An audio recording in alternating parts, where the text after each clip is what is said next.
स्पष्ट समझ लीजिए, ये बहुत चिंतन करके अपने जीवन में फिर आपको बता रहे हैं। भगवत प्राप्ति में सबसे बड़ी बाधा क्या है? हमारा मन का स्वरूप संकल्प विकल्प करके भोगों में फंसाना। मन से हमारी इतनी घनी दोस्ती हो गई है जन्म जन्मांतर से कि मन ने जो चाहा वो मेरी चाह है, यही बंधन है, यही बंधन, इसी को पकड़ना है।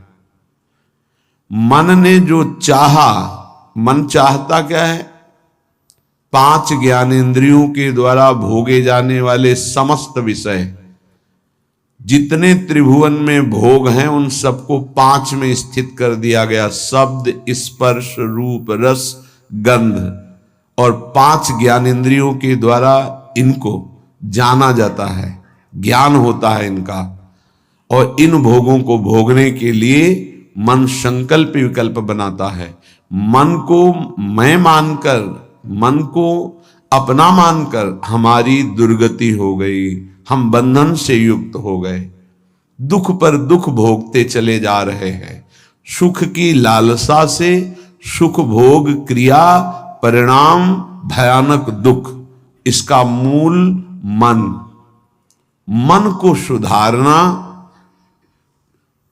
केवल इसकी मित्रता को हटा देने से होगा, दूसरा कोई उपाय नहीं है। ये आप अच्छे से समझ लीजिए। मन को यदि सुधारना है तो इससे दोस्ती हटानी पड़ेगी। बहुत कठिन है इससे दोस्ती छोड़ना। ये जो चाहता है वही मेरी चाह है, ऐसा हमें भ्रम हो गया है। ये अशांत तो हम अशांत, ये शांत तो हम शांत, ये भोगों में तो हमें चाहिए भोग, मैं भोगता। बड़ा विचित्र ये बंधन हो गया है। अगर समझ पा रहे हो, मन की दोस्ती, मन में तन्मयता, मन में अपनापन, यही हमारी मन की गुलामी का मुख्य कारण है, यही बंधन है। जब तक हम मन से दोस्ती नहीं हटा देंगे, मन में तदात्मता जो हो गई उसे नहीं हटाएंगे, अपनापन जो हो गया उसको नहीं हटाएंगे, तब तक इस पर शासन नहीं कर पाएंगे। जब तक मन को अधीन नहीं कर पाएंगे तब तक भजन नहीं हो सकता। भजन की बातें हो सकती हैं, फिर भजन की बातों से हम सम्मान चाहते हैं, रुपया चाहते हैं, नाना प्रकार के भोग चाहते हैं, मनोकामनाओं की पूर्ति चाहते हैं। वो इन के इन प्रकार फंसा के ही रखता है, वो मुक्त नहीं होने देता। इसीलिए शास्त्रों में कहा गया है, बंधन और मोक्ष का कारण तुम्हारा मन ही है। विषय चिंतन भोगों में लगा हुआ मन बंधन का कारण है, भगवत चिंतन प्रभु में लगा हुआ मन मोक्ष का कारण है। स्पष्ट वर्णन किया गया है। इसलिए धैर्यपूर्वक अंतर्मुख होकर के इस मन से दोस्ती हटा दीजिए। ये बिना सत्संग के आप इस युक्ति को नहीं जान पाएंगे। आप इंद्रियां नहीं हैं, आप मन नहीं हैं, आप शरीर नहीं हैं, आप प्राण नहीं हैं, आप भगवान के अंश हैं, ये प्रकृति के अंश हैं, आप परमात्मा के अंश हैं। अपने को भूलकर इनकी अधीनता स्वीकार करके हमारी ये दुर्गति हो गई कि हम तुच्छ विषयों के अधीन हो गए। ऐसा लगता है यदि मन हमारा साथ नहीं देगा तो हम तो किसी काम के नहीं रह गए। अगर हम भोग नहीं भोगेंगे तो हमारा जीवन ही क्या रह गया। ये भ्रम बैठ गया है। यद्यपि आप पूर्ण काम हैं, आपको किसी भी वस्तु व्यक्ति स्थान भोग की किंचित मात्र आवश्यकता नहीं है, पर आपका ये मन आपको अधीन करके भोगों में सुख है, यही जीवन है, यही लाभ है, ऐसा भ्रम करा दिया है। उसी भ्रम को दूर कराने के लिए श्री भगवान गुरुदेव के रूप से, शास्त्र रूप से, नाना प्रकार के धर्मार्थ कार्यों के रूप से, कि इससे मन पवित्र होगा। पवित्र मन निष्काम होता है, अपवित्र मन कामी होता है। जब तक मन पवित्र नहीं होगा तब तक प्रभु से प्रेम या प्रभु का तन्मयता पूर्वक भजन असंभव। निर्मल मन जन सो मोहि पावा। निर्मल मन प्रभु के नाम, प्रभु के धाम, प्रभु की लीला, प्रभु के रूप, इन्हीं से निर्मल होता है। संसार का नाम, संसार का रूप, संसार की जो त्रिगुणात्मका माया के द्वारा खेले जाना वाला खेल है, ये सब मलिन करने वाला है मन को, और हम इसी में लगाए हैं, इसीलिए हमारी दुर्दशा हो रही है। बिल्कुल सच्ची मानिए, ये हमारे इस समय शत्रु पक्ष का काम कर रहे हैं, मन और इंद्रियां। देखो, कई बार का ध्यान दीजिए, पैसा दे के ये जानते हैं कि इसमें जो नाटक हो रहा है वो बिल्कुल झूठा है। आप जाते हैं, आप वहां 3 घंटे बैठते हैं, कोई मन को विक्षेप नहीं, कोई मन भागेगा नहीं कहीं, आराम से आपको 3 घंटे साथ देगा। लेकिन 30 मिनट माला उठाइए, देखिए फिर इसकी चाल कितना भागता है। तो शत्रु हुआ या मित्र, गलत कार्य के लिए पूरा तन्मयता होकर साथ देगा, भगवत कार्य के लिए एकदम खिलाफ हो जाएगा। तो इसकी चाल को नहीं समझ रहे। हमारा मन हमारा दुश्मन है इस समय। इससे हमारी मित्रता का मतलब है बंधन, मित्रता का मतलब है सर्वनाश। बहुत बहुत सावधानी की जरूरत है। ये मन 5 मिनट ऐसी चेष्टा करा देगा, आजीवन कारावास। कुछ क्षण ऐसी चेष्टा करा देगा, फांसी की सजा। कुछ क्षण ऐसे पाप करा देगा, नहीं कोई जानेगा, तो अंदर से भयानक रोगों की उत्पत्ति, अशांति, हृदय का हर समय दाह युक्त होकर जलना, बहुत प्रकार से कष्ट ही कष्ट देने वाला है। दुख योनयः, इससे दुख ही प्रकट होता है। इसलिए उपासक अपने आप को और मन को अलग करना सीखे। मन की मांग जो सही है वो पास कर दीजिए, जो गलत है उसको ना कर दीजिए, और बहुत जोर से ना कीजिए। नहीं नहीं नहीं, 1000 बार वो आपके सामने पेश करेगा, बड़ा सुख मिलेगा। नहीं, पर हम अंदर से कहीं ना कहीं टूट चुके हैं, हार चुके हैं। तो हमें लगता है कि यदि हम मन का साथ नहीं देंगे तो हाँ, ये हमको जलाएगा, ये हमको परेशान करेगा, और वो मैं सह नहीं सकता। इसी से हम मुक्त नहीं हो पा रहे, इसी से हम परमानंद में नहीं डूब पा रहे। यही कमजोरी है, इसको अच्छे से समझिएगा। मन से एक बार युद्ध करना पड़ेगा। यदि इतना सत्संग के द्वारा हम विवेक प्राप्त कर ले कि ये मैं नहीं हूं मन, ये मेरा नहीं है मन, प्रकृति का अंश है, बस फिर तो आप लड़ सकते हैं। और जब मेरा मन, तो आपकी सामर्थ्य नहीं कि ना बोल सकें। जबान से ना बोलेंगे, कदम वहीं चलेंगे जिधर मन ले जाएगा। ये बड़ा सूक्ष्म विषय, इसको समझ लीजिए। सब का सब पूरा अध्यात्म इसी बात पर टिका हुआ है। अगर मन निर्मल तो भगवत साक्षात्कार, मन निर्मल तो स्वरूप स्थित, मन मलिन तो दुर्गति। सारी साधना का फल मन को शांत कर लेना, निर्मल कर लेना, मन को अपने शासन में ले आना। पर यह तभी होगा जब इससे दोस्ती हटाएं। यहां दोस्ती क्या, मन की मांग मतलब मेरी मांग, मेरी मांग मतलब अब पूर्ण ही होना चाहिए, कुछ भी हो। इसी से पापाचरण बनते हैं और मन मलिन हो जाता है, हम और मन के अधीन हो जाते हैं। वो हमें और ऐसी स्थिति ले आता है कि मेरे से कहां भजन साधन, और पूरा जीवन व्यर्थ हो जाता है। श्रीपाद प्रबोधानंद जी महाराज कहते हैं, जागर्ति दुंदभिरवः परमोत्र राधा वृंदावने वनो इति प्रकटः पुराणे तस्या विधेयमसमूर्ध महानुराग मूर्तेस् तदंगनमपोहे हरिम क्व पश्ये। हे भाई, मेरी बात सुनो और जाग जाओ।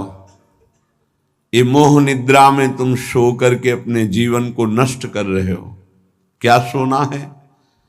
ये मेरी पत्नी, मेरा पुत्र, मेरा मकान, मेरी संपत्ति और इतना एकत्रित कर लिया है, अब और आगे इतना एकत्रित करूंगा, ये भोग लिया है, आगे ये भोग लूंगा, ऐसा ऐसा।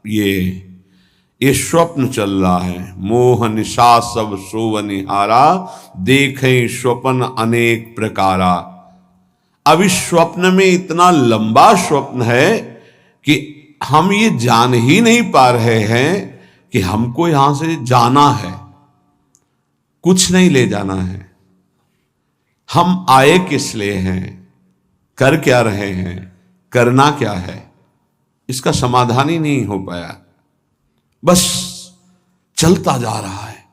दूसरे को दाह संस्कार करके सौकाता है, समझाता है दूसरों को, खुद नहीं समझता कि यही दशा मेरे शरीर की होने वाली है। फिर इसके बाद कोई नवीन शरीर मिलेगा जिसमें हम साधना नहीं कर सकते, जिसमें हम बंधन से मुक्त नहीं हो सकते। इसलिए जागो, प्रभु की प्राप्ति ही जगना है। जहां तुम्हारे हृदय में भाव आया कि मुझे इस जन्म में भगवत साक्षात्कार करना है, जीवन मुक्त होना है, जगना प्रारंभ हो गया। अगर ये चाह नहीं आई तो सो रहा है, चाहे कोई भी हो। 18 पुराण कंठस्थ हो, चारों वेद कंठस्थ हो, लेकिन लक्ष्य भगवत प्राप्ति नहीं है तो सोया हुआ है। जगा हुआ पुरुष वही माना जाता है। मोह का नाश होकर ज्ञान का प्रादुर्भाव हो जाना। होय विवेक मोह भ्रम भागा, तब सब विषय विलास विरागा। जगा हुआ पुरुष जिसके हृदय में बात आ गई है, मुझे स्वरूप स्थित होना है, भगवत प्रेम प्राप्त करना है, भगवान से मिलना है, पक्का इस जन्म में मिलना है भगवान से, ये बात आ गई, वो जगा हुआ पुरुष है। तो ये बात जान लो कि भगवान कहां मिलेंगे। श्रीपाद कहें, ये हम डंके की चोट से कहते हैं कि हमारी लाडली जू परम पावन वृंदावन धाम में अभी इसी क्षण लीला परायण है। राधा वृंदावने वन इति प्रकटः पुराणे।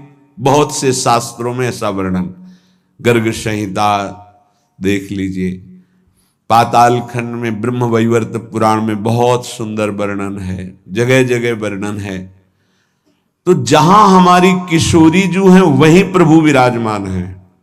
अब सूक्ष्म विषय इसका, किशोरी जो प्रेम रूप है, जहां प्रेम है वहीं हरि है।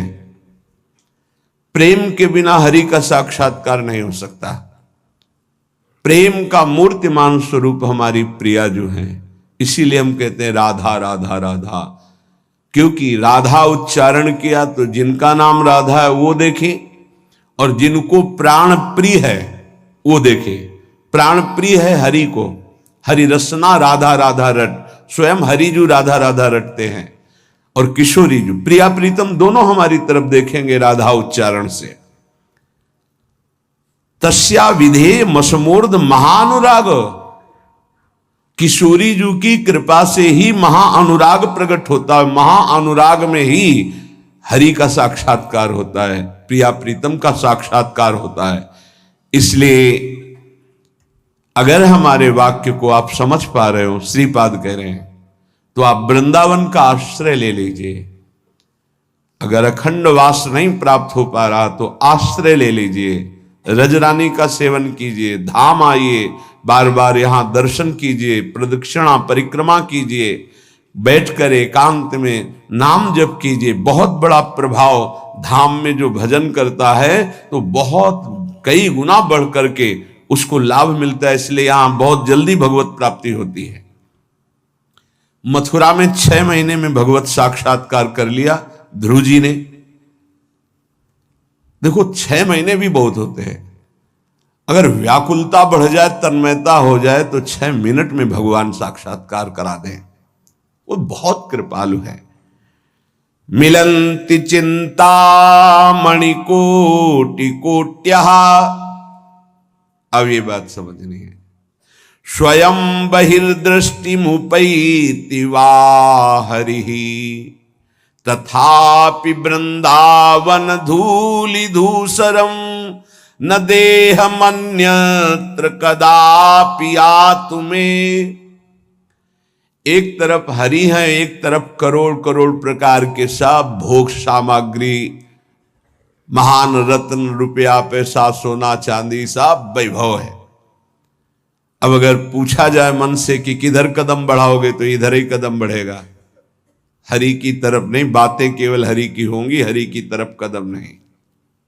बहुत विचित्र माया है, बहुत विचित्र माया। देखो ना, मन समझा रहा है अभी भोग लो, हरि तो आगे मिल ही जाएंगे। आगे कब कब आगे मिल जाएंगे? कितने दिन की आयु है? हमारा मन हमको गलत सलाह देकर हृदय को अपवित्र करता रहता, हम राजी बने रहते हैं। बड़ा धोखा हो रहा है, हम अपने साथ धोखा कर रहे हैं। पक्का समझो, केवल हरि प्राप्ति के लिए हम यहां आए हैं। अनंत जन्मों से भटक रहे हैं, अनंत जन्मों से, न जाने किस किस लोक में, किस किस योनियों में कितना कितना कष्ट, वो सब भोग के आए हैं। माया ने सब विस्मृत कर दिया है। अब वो लगता है देखा जाएगा जो होगा। अरे देखने लायक नहीं रहोगे। ऐसा कष्टप्रद जीवन होता है कि कोई उपाय नहीं है। अन्य योनियों में कोई उपाय नहीं है। बहुत कष्टप्रद जीवन। देखो ना जीवों के साथ कैसा बर्ताव कर रहे हैं मनुष्य शरीर धारण करके।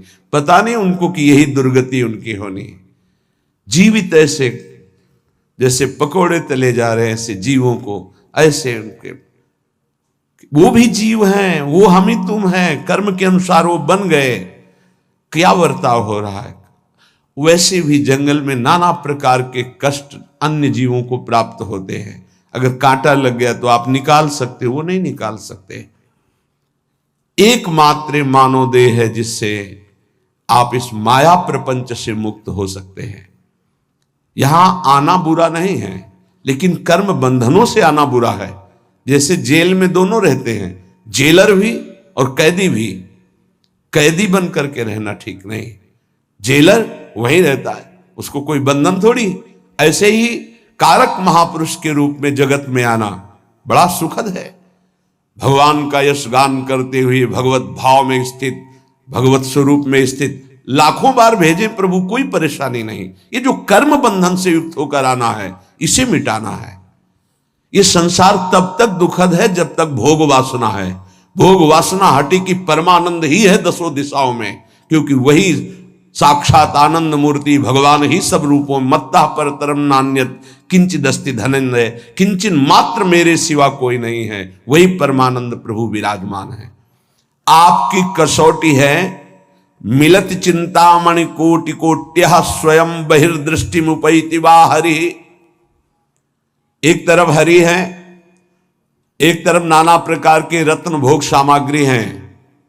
तुम्हारा मन उधर आकर्षित होगा, लेकिन तुम्हें उधर नहीं जाना, हरि की तरफ बढ़ाना है कदम।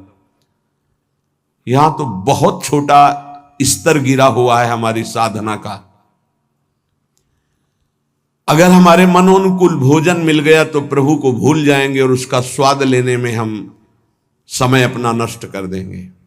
एक रसेंद्री का विषय, ऐसे हर इंद्री का विषय आप देख लीजिए।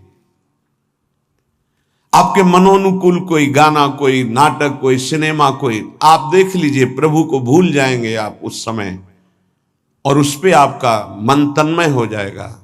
कितनी छोटी गिरी हुई स्थिति है। त्रिभुवन का कोई भी आकर्षण हमारा नाम न छुटवा पावे, भगवत स्मृति न छुटवा पावे, तब तो साधना मानी जाएगी। बिल्कुल सावधान। श्रीधाम वृंदावन का जो वास है, आश्रय है, ये बहुत जोर का है। आश्रय से ही भगवत प्राप्ति हो जाएगी अगर दृढ़ निष्ठा आ जाए। कोटि कोटि चिंतामणि रत्न आदि आपको प्राप्त हो तो भी तुम आश्रय मत छोड़ना, प्रभु का, वृंदावन का, धाम का। पहली बात तो ये भगवत आश्रय कहीं भी रहोगे तो ये धाम आपको अपनी महिमा प्रकाशित कर देगा। कहीं भी आश्रय पक्का होना चाहिए। आश्रित हृदय वृंदावन का कैसा होता है कि जहां उसको अपने व्यवहार कार्य से फुर्सत मिली भागा, जैसे कोई अपने घर को भागता है छुट्टी मिलने पर, ऐसे श्रीधाम भाग के आया। उससे कोई कहे अमुक जगह चलो बहुत सुंदर वहां शोभा है प्रकृति की, वो नहीं जाएगा। नहीं, हमारा तो जीवन वृंदावन है, प्राण वृंदावन है, सर्वस्व वृंदावन है। वो बस भाग के वृंदावन, ये है वृंदावन का आश्रय। एक दिन का भी समय मिला तो कहीं नहीं, भागा वृंदावन की तरफ।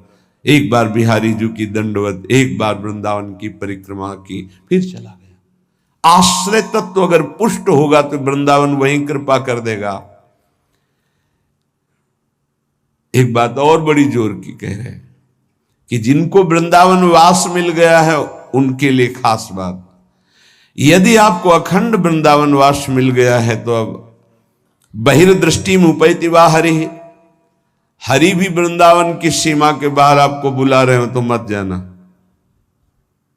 जैसा श्रीपाद श्लोक में लिख रहे हैं, श्री भट्ट देवाचार्य जी उसे पद में लिख रहे हैं, विपिन राज सीमा के बाहर हरिहू को न निहार, रे मन वृंदा विपिन निहार। यद्यपि मिले कोटि चिंतामणि तऊ न हाथ पसार। बिल्कुल उसी की टीका है मानो। जय श्री भट्ट धूलि धूसरतन यह आशा और, तथापि वृंदावन धूलि धूसरम न देह मन्यत्र कदापि आतु में। वृंदावन की रज से सना हुआ हमारा शरीर और अंतिम श्वास यही पूरी हो राधा, वो बात बन गई जो बड़ी बड़ी साधना से नहीं बनती, बड़ी बड़ी साधना से। अंदर की खास बात है अपने को भूल जाना और प्रभु के चिंतन में तन्मय हो जाना, यह भक्ति का लक्षण है। सब कुछ भूल जाना, अपने स्वरूप में स्थित हो जाना, यह ज्ञान का है। इसके अलावा भगवान की माया का प्रभाव है। बड़ी विडंबना है, भगवान की कृपा से जब कोई साधन बनता है तो हम भगवान की कृपा ना कह करके, भगवान की कृपा ना मान करके हम उसमें अपना अहम आरोपित कर लेते हैं। इसलिए हमारी साधना बाधित हो जाती है और हम विक्षिप्त हो जाते हैं, विक्षेप पड़ जाता है साधना में। किसी के मुख से सुन रहे थे कि मैं केवल प्रवचन नहीं कर रहा हूं, इतना समय हो गया, ये नहीं खाया, ये नहीं पिया, ऐसा, ये त्याग। अरे ये सब देहाभिमान के अंतर्गत है, इसका कोई महत्व नहीं है। मछली जल में रह करके पूरा जीवन व्यतीत करती है केवल जल पी करके, केचुआ केवल मिट्टी खा के रहता है, कितने पंछी केवल फल खा के रहते हैं। क्या भगवत प्राप्ति हो जाती है क्या?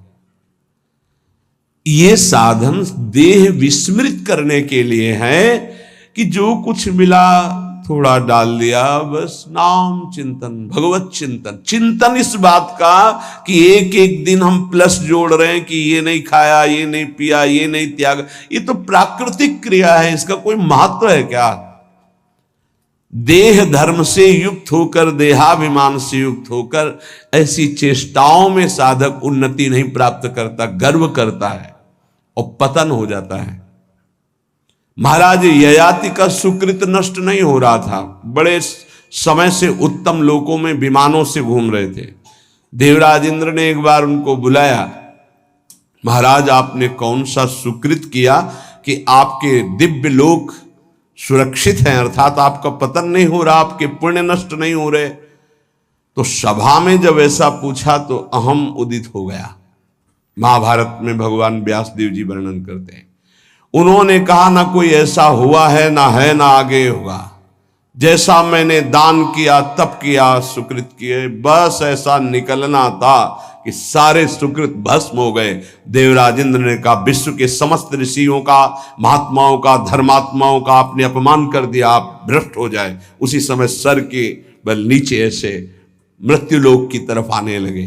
तब उन्होंने आर्त भाव से कहा गलती हो गई हमसे, हमारी अंतिम प्रार्थना, जा तो रहा हूं नीचे के लोक में लेकिन महात्माओं के बीच में गिरूं।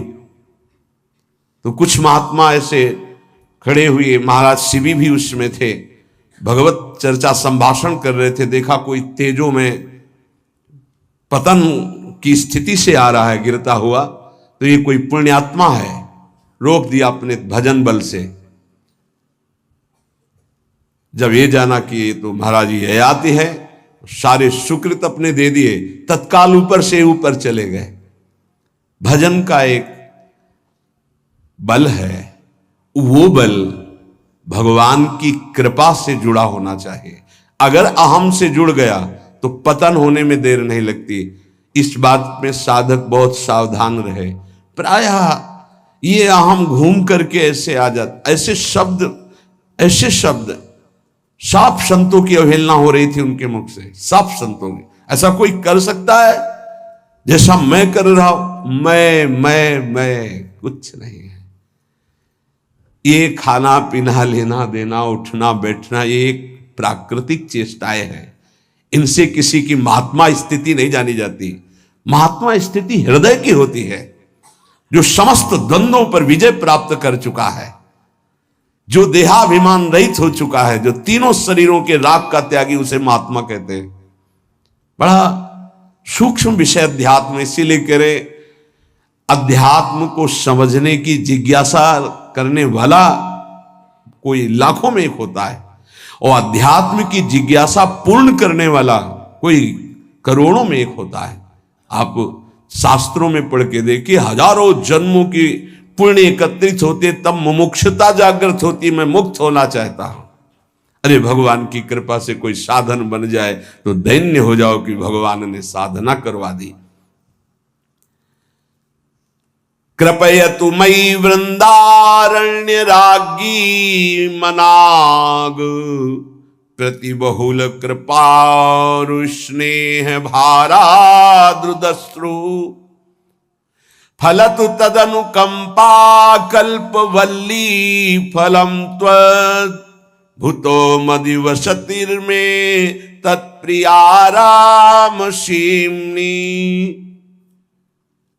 हे लाडली हम पर अतिशय कृपा कर दो, हे वृंदावनेश्वरी हम पर रीझ जाओ, ऐसी कृपा कर दो कि आपकी चरण चिन्हों से चिन्हित इस भूमि की सीमा से कभी बाहर ना जाऊं, ऐसी कृपा कर दो। हे करुणामयी कल्पलता स्वरूप, कल्पलता कल्पतरु, जो इच्छा करो वो प्राप्त। मेरी इच्छा यही है, ये इच्छा मेरी फलीभूत हो जाए कि मैं कभी वृंदावन की सीमा से बाहर न जाऊं।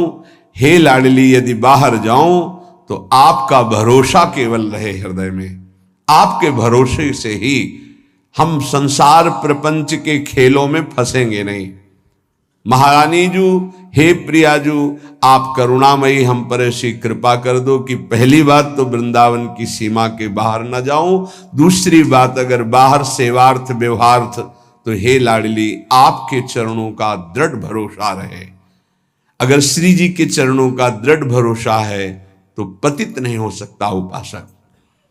बाहर और भीतर, संसार में और धाम में, दोनों बात समझ लीजिए। हृदय में और बाहर व्यवहार में, धाम में और संसार में, वही सौभाग्यशाली माना जाएगा जिसका चिंतन प्रभु से हो रहा है। जो प्रभु के चिंतन में जुड़ा हुआ है वही महान सौभाग्यशाली। धाम की एक असीम कृपा है, पर आप धाम में रहकर प्रिया प्रीतम का चिंतन नहीं करते, मनमानी पापाचरण करते हो, तो पुनः यही जन्म होगा लेकिन दंड मिलेगा। ऐसा नहीं कि आप धाम वास कर रहे हैं, मनमानी आचरण कर रहे हैं तो आपको विमान आएगा, नहीं, आपको यही दंड मिलेगा। बहुत विविध प्रकार के दंड है। यहां भूत भी बनते हैं, हजारों वर्ष तक भटकना होता है, जब तक कोई सिद्ध महापुरुष नहीं मिल जाएगा तब तक उद्धार नहीं होता। पर रहेंगे धाम में, भूतेश्वर भगवान जो मथुरा में विराजमान, उनके शासन में रहेंगे। यहां भी विविध योनियों की प्राप्ति हो जाएगी, बड़ा कष्ट में जीवन रहेगा। इसलिए मानव देह मिला है, कोई अपराध न बने, निरंतर भगवत चिंतन हो। और अगर ये बात आश्रय लेकर बाहर भी हो रही है तो आपको दिव्य वृंदावन धाम की प्राप्ति होगी।